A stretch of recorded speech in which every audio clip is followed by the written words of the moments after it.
Abu Dhabi Marathi मंडळाच्या सर्व सभासदांना माझा नमस्कार आणि अबुधाबी मराठी मंडळाचे विशेष आभार. आणखी कुठलाही रेफरन्स नसताना तुम्ही मला ही ऑपॉर्च्युनिटी दिली तुमच्यावर माझे थॉट शेअर करायचे. माझं नाव वैभव जोशी. गेली 25 वर्ष मी इन्व्हेस्टमेंट कन्सल्टन्सी या फील्डमध्ये आहे.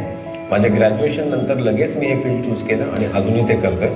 याच्या पुढे करत राहील. याचे रिझनच 2,500 माझे क्लायंट्स आहेत, 5 जणांचा स्टाफ आहे, मुंबई पुणे दोन्ही ठिकाणी माझे ऑफिसेस आहेत आणि मराठी लोकांचं भरभरून प्रेम आहे. मराठी लोकांचा विशेष मी म्हणायचा उद्देश एवढाच आहे की 2,500 पैकी 2,2500 माझे क्लायंट्स मराठी आहेत. So thank you so much.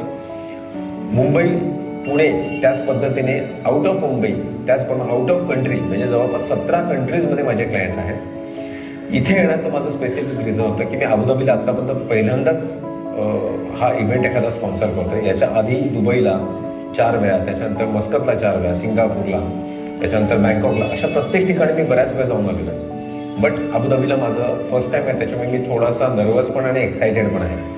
So जे प्रेम मला सगळ्या मराठी लोकांनी तिकडच्या मंडळांमध्ये दिलं ना, तेच मला इथे एक्सपेक्टेड आहे. मला तुमचा वेळ हवा आहे आणि मला कशासाठी हवा आहे ते खूप महत्त्वाचं रिझन आहे.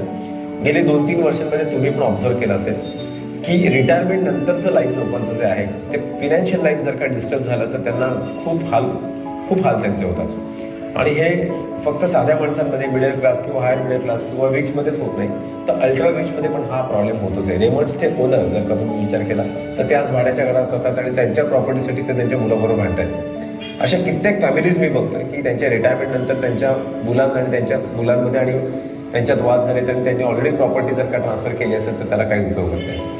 परवाची न्यूज 80 कोटीची मालमत्ता असलेला माणूस त्याने प्रॉपर्टी त्यांच्या मुलांच्या नावाने केली आणि त्यांची अंत्यविधी कॉन्ट्रीब्युशन काढून बाकीच्यांना करायला लागली.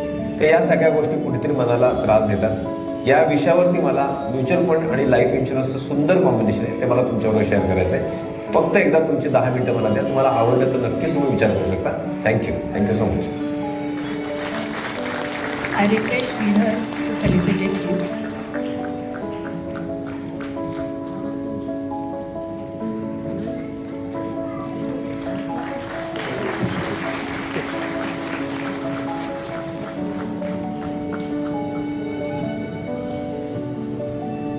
आता आपले पुढचे स्पॉन्सर्स आहेत